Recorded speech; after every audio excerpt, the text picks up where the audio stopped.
Bueno, bienvenidas, bienvenidos, ¿cómo les va? Vamos a iniciar otra clase para el aula virtual de la formación en psicología social. Hoy vamos a hablar de una autora que se llama Melanie Klein. Melanie Klein es psicoanalista, nacida en Budapest en el año 1882 y vivió hasta el año 1960. Fue muy importante para el desarrollo psicoanalítico, pero fundamentalmente para el desarrollo psicoanalítico de los niños. Fue una continuadora de la obra de Freud, aunque en algún momento de la obra de Freud ella hace distinciones, hace separaciones, que las pone de manifiesto. Bueno, ya veremos cuáles fueron estas distancias que toma respecto de la teoría de Freud. Por otro lado, fue una mujer que estuvo en contraposición teórica a los conceptos de Anna Freud, nada más ni nada menos que la hija de Sigmund Freud, que también se dedicó a la investigación de los niños, abordándolos desde una teoría psicoanalítica. Por supuesto que el padre, Sigmund Freud, el padre de Anna Freud, tomó posición por su hija y la pobre Melanie Klein, contra viento y marea, digo pobre, por lo que tuvo que batallar en ese momento, desde mi punto de vista, pudo imponerse por sobre la teoría de Anna Freud, aunque, bueno, las confrontaciones de ese momento fueron bastante particulares, sobre todo para ella. Melanie Klein es fundadora de la Escuela Psicoanalítica Inglesa. La Escuela Psicoanalítica Inglesa tiene una gran importancia en lo que fueron los inicios del psicoanálisis en la República Argentina. Los inicios del psicoanálisis en la República Argentina fueron llevados a cabo fundamentalmente por Enrique Pillon Rivière, por su entonces esposa Arminda Verasturi. Ambos eran seguidores de la teoría kleiniana. Incluso Arminda Verasturi fue discípula directa de Melanie Klein. Tuvo la posibilidad de formarse con ella, aunque si no recuerdo mal también de analizarse con Melanie Klein. Pero esto lo dejo en suspenso porque no tengo la información totalmente fresca.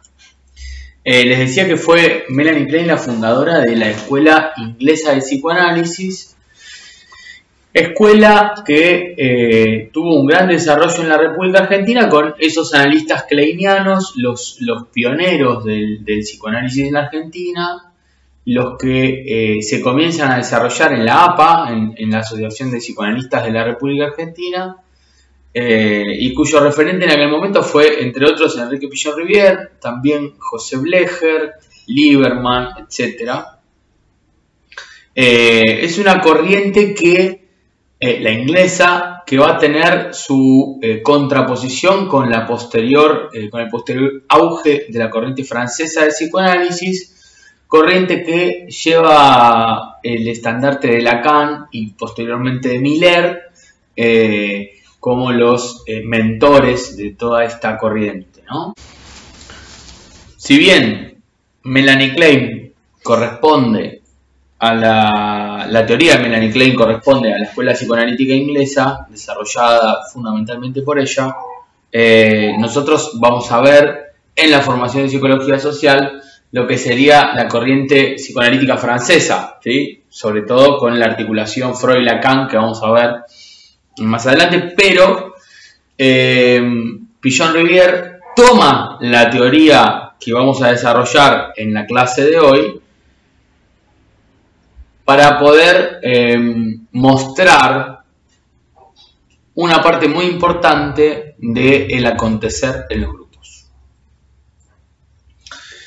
Lo que Melanie Klein comienza a percibir como primera diferencia fundamental con la teoría freudiana, recordemos que Freud declina poder realizar el análisis en los psicóticos porque tenían el discurso fragmentado, digamos quebrado, y en los niños porque no tenían una solidez discursiva, ¿no?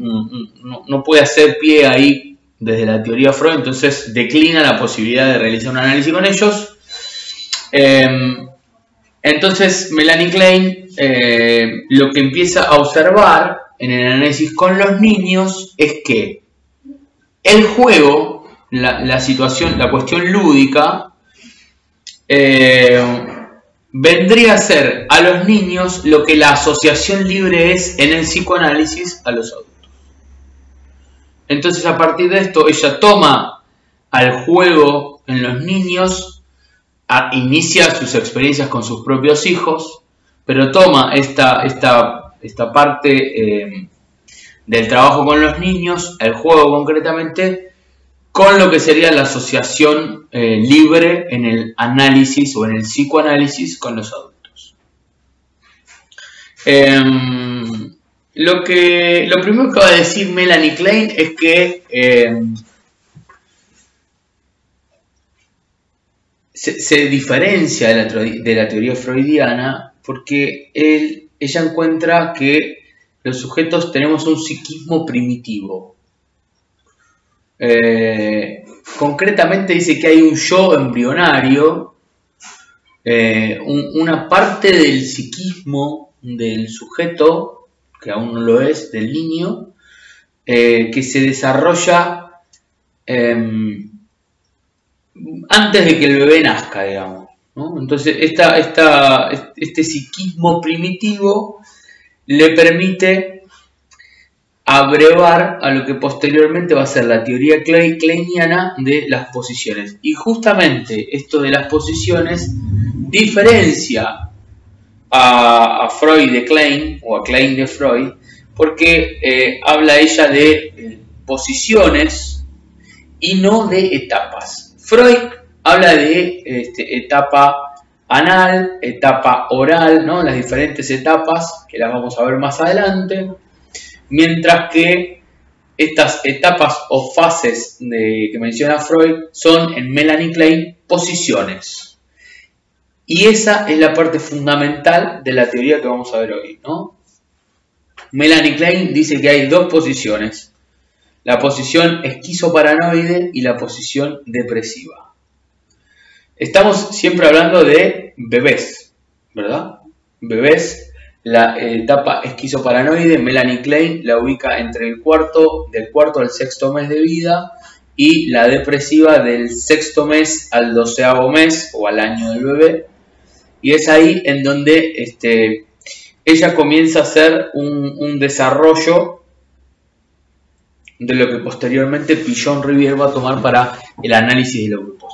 La posición esquizoparanoide en los bebés, recordemos esto, ¿no? El bebé a nivel psíquico vendríamos a poder decir que es caótico su mundo interno, ¿no? No hay posibilidad de que el bebé haga una distinción. Es todo un caos, es toda una confusión, es todo un gran despiole lo que siente el bebé. Entonces, lo primero que determina Melanie Klein en su teoría es que la posición esquizoparanoide viene a ser una diferenciación. El bebé viene a ser una diferenciación psíquica. ¿Con qué? Con el objeto de amor. Vamos a entender primero que esta teoría habla de la organización de los pensamientos del bebé, de qué manera el bebé puede comprender qué es lo que está pasando parcialmente en ese momento,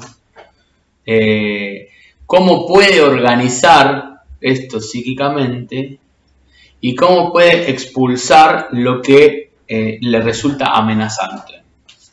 Entonces, el bebé, a partir de las necesidades que son satisfechas desde un otro, entiende que cuando tiene hambre hay algo,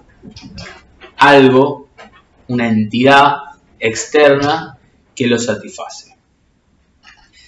Esto es el pecho de la mamá.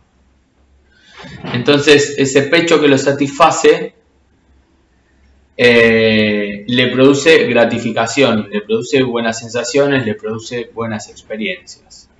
De la misma forma, el bebé siente que cuando la madre le saca el pecho, no lo amamanta, que termina de amamantarlo, o mismo en la parte previa a la gratificación del contacto con el pecho, cuando tiene hambre, que el pecho no le es dado o le es negado hasta que llega, ¿no?, hacia el bebé. Son dos sensaciones, dos sentimientos distintos, el de gratificación y el de frustración. Lo que dice Melanie Klein, entendiendo esta teoría de las posiciones, en la primera posición, en la esquizoparanoide, el bebé hace una división de esas sensaciones. La división se da entre lo que considera un pecho bueno, que es el pecho que le es dado, el pecho que lo sacía, que lo gratifica, y un pecho malo, que es el pecho que le es negado, el pecho que se le quita. El pecho bueno es el pecho que le produce gratificaciones, el pecho malo es el pecho que le produce las frustraciones. Melanie Klein nombra estas dos instancias de esta manera: pecho bueno y pecho malo. Generalmente lo que sucede en las escuelas de psicología social es que de Melanie Klein se recuerda esto: pecho bueno, pecho malo. Bueno, vamos a profundizar un poco más para que no quede en esta situación. La posición esquizoparanoide, en el desarrollo de la teoría kleiniana, dice que el bebé en este yo rudimentario, en este yo embrionario, en este yo frágil, primitivo, comienza a poder separar una situación de la otra, o sea, un pecho bueno del pecho malo. ¿Por qué? Porque las sensaciones de gratificación, las sensaciones positivas, digamos,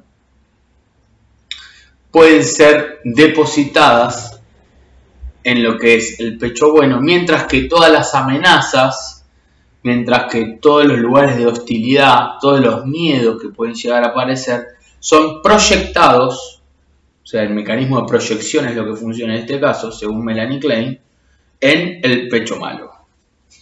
Esquizoparanoide es esta primera posición. Esquizo quiere decir partido en dos, y paranoide es la medida en que las ansiedades se empiezan a poner en juego. La ansiedad dominante en esta primera posición del bebé es la paranoide, o la paranoia, ansiedad paranoide o paranoia, que sería el miedo que tiene el bebé al ataque, ¿sí?, al ataque exterior. Decíamos cuando hablábamos de objeto que la relación objetal de este bebé es parcial, está escindida, está dividida para poder organizarla entre el pecho bueno y el pecho malo. Bien. Tiene fantasías este niño, tiene objetos internos que le generan fantasías que van oscilando entre lo que sería una cuestión persecutoria, ¿no?, entre una amenaza, entre la paranoia y la idealización. Después vamos a ver por qué. Lo concreto es que este bebé, ante esta posición esquizoparanoide, genera ciertos mecanismos de defensa. El primer mecanismo de defensa ya lo nombramos, es la disociación. Necesita disociar lo bueno de lo malo para poder organizarlo. Necesita hacer una disociación.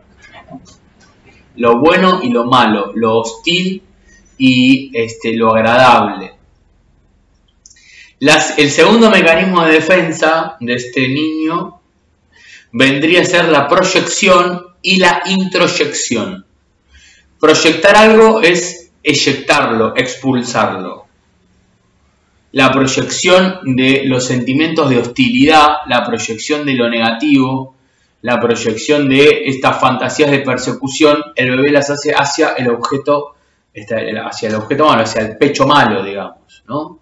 Entonces, de esta manera puede liberarse, vamos a ponerlo entre comillas, liberarse de esa situación hostil. Mientras que la introyección, o sea, tomar psíquicamente, digamos, ¿no? Tomar ese objeto que lo gratifica y ponerlo en el mundo interno, introyectarlo, porque le genera placer, le genera estas situaciones de comodidad, de gratificación, es la otra defensa, la introyección. O sea, proyecta lo malo, introyecta lo bueno. ¿Sí? Bien. La idealización es otra de las defensas que el bebé lleva adelante en este proceso de la posición esquizoparanoide. ¿Por qué la idealización? Pues bien, cuando uno se enamora de alguna situación o de algún objeto, cuando uno puede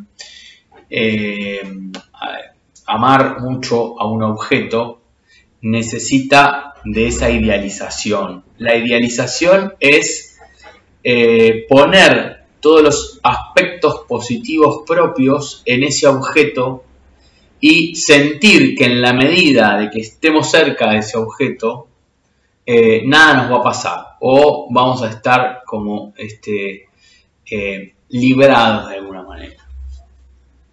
La idealización en este caso no es otra cosa que la idealización que tenemos ya de adultos también. Otra de las defensas es el control omnipotente, cuando el bebé puede proyectar lo negativo en ese pecho malo, en ese pecho que le es negado. Lo que sucede es que en esa proyección de lo negativo en el afuera, cree que tiene una dominación total del objeto, que es totalmente hostil con ese objeto. Recordemos esto o pensemos en esto. El bebé hace una diferenciación entre lo bueno y lo malo porque no puede entender, no llega a comprender que esa misma persona que es la mamá es la persona que lo gratifica y que lo frustra a la vez. Que lo gratifica en tanto lo cuida, en tanto lo asea, en tanto lo alimenta, en tanto le satisface la necesidad, pero también que lo frustra en tanto le saca el pecho, en tanto siente que está sucio, ¿no? Porque no puede entender esto de la espera, de la ansiedad, bueno, ya va a venir mi mamá y me va a dar la teta. No existe esa posibilidad de análisis. Digamos, el análisis que realiza el bebé es súper rudimentario. Recordemos también que esta etapa se da entre los 4 a 6 meses de vida. Hablábamos de las defensas, dijimos disociación, dijimos proyección e introyección, dijimos idealización, dijimos control omnipotente de el objeto malo y vamos a la negación, como la última de las defensas que se estructuran en la posición esquizoparanoide. La negación como posibilidad o como imposibilidad de que esa situación esté pasando, no hay posibilidad. Lo niego y lo saco afuera. Y además de negarlo y sacarlo afuera, lo controlo. Controlo esa situación. Bien, además de las defensas se dan lo que llamamos emociones básicas. Cuando nos adentremos más en la teoría pilloniana, vamos a ver que los miedos básicos que Pillon-Rivière nombra, que son tomados de la teoría kleiniana, son el miedo al ataque y el miedo a la pérdida. En este caso, Melanie Klein estructura dentro de la posición esquizoparanoide dos emociones básicas. Las emociones básicas son la voracidad y la envidia. La voracidad en el sentido no de agotar con ese pecho bueno, sino con la necesidad de tenerlo todo y de tenerlo permanentemente, ¿sí? la envidia en el sentido de que es ese otro quien tiene eso que a mí me hace bien. Ya vamos a avanzar con esto también. Para entender un poco sobre la posición esquizoparanoide, dijimos que el bebé expulsa las ansiedades negativas al pecho malo e incorpora o introyecta las ansiedades positivas al pecho bueno, eso que lo gratifica. Lo más importante de la posición esquizoparanoide es comprender que estos dos objetos, pecho bueno y pecho malo, están bien divididos en la psiquis del bebé. El bebé no puede unirlos bajo ningún punto de vista. Entonces estructura todas estas defensas que vimos recién para dar cuenta de esa imposibilidad de unión, ¿sí? Bien, la segunda posición que continúa luego de la esquizoparanoide es la posición depresiva.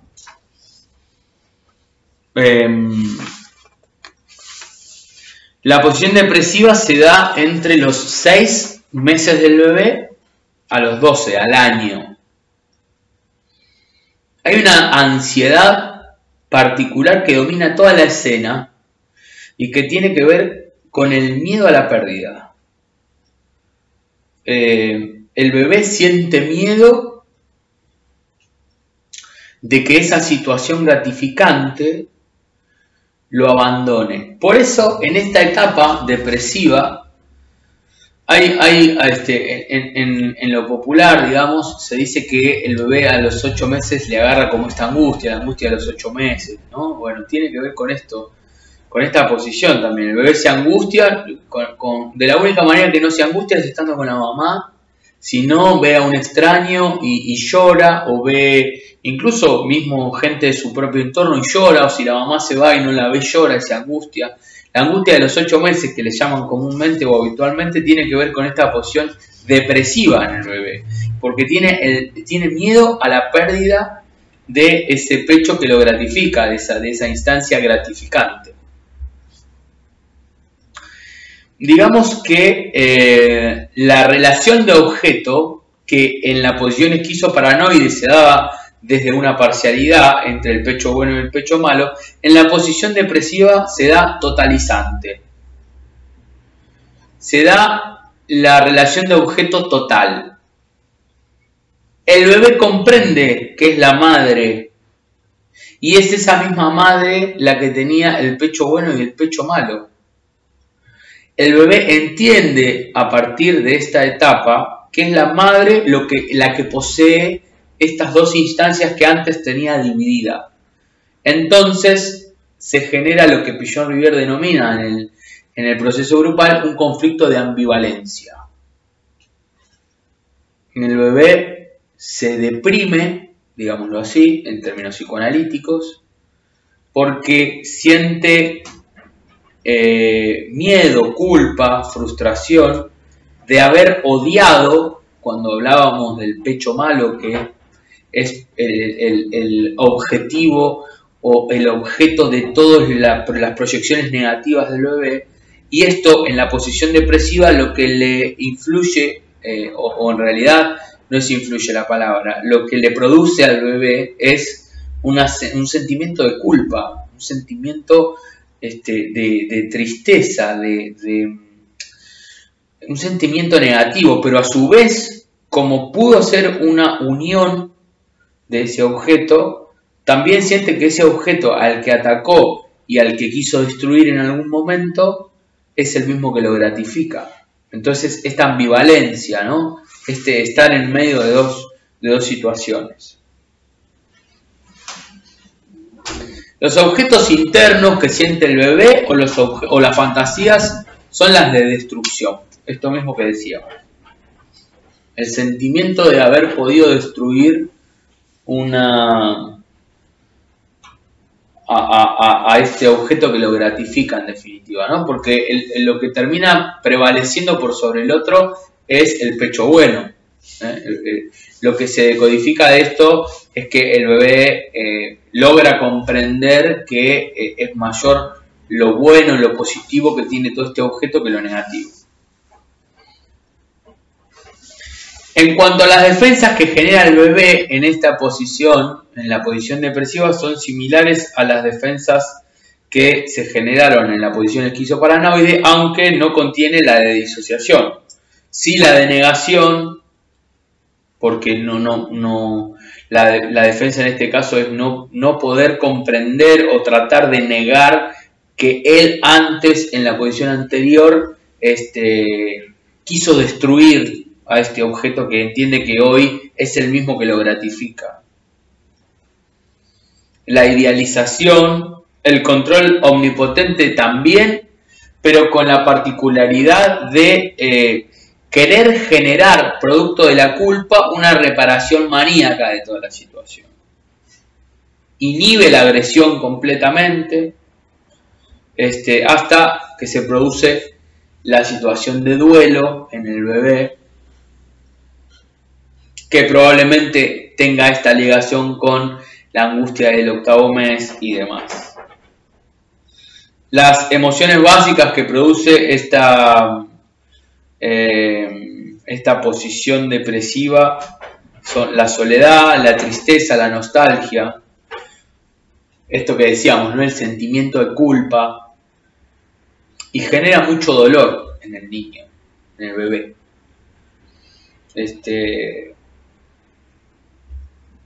Ahora, ¿por qué hacemos todo este análisis profundo de posiciones psíquicas en niños de 4 a 12 meses?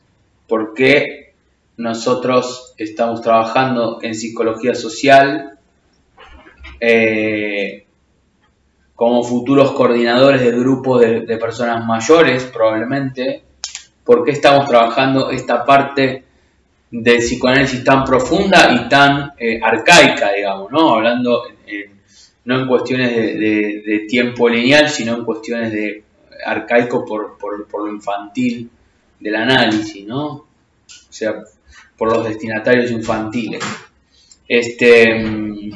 Bueno, porque en la teoría de Pigeon-Rivière toma esta teoría para poder dar cuenta de que estas dos posiciones, la esquizoparanoide y la depresiva, podemos llegar a encontrarla en los grupos.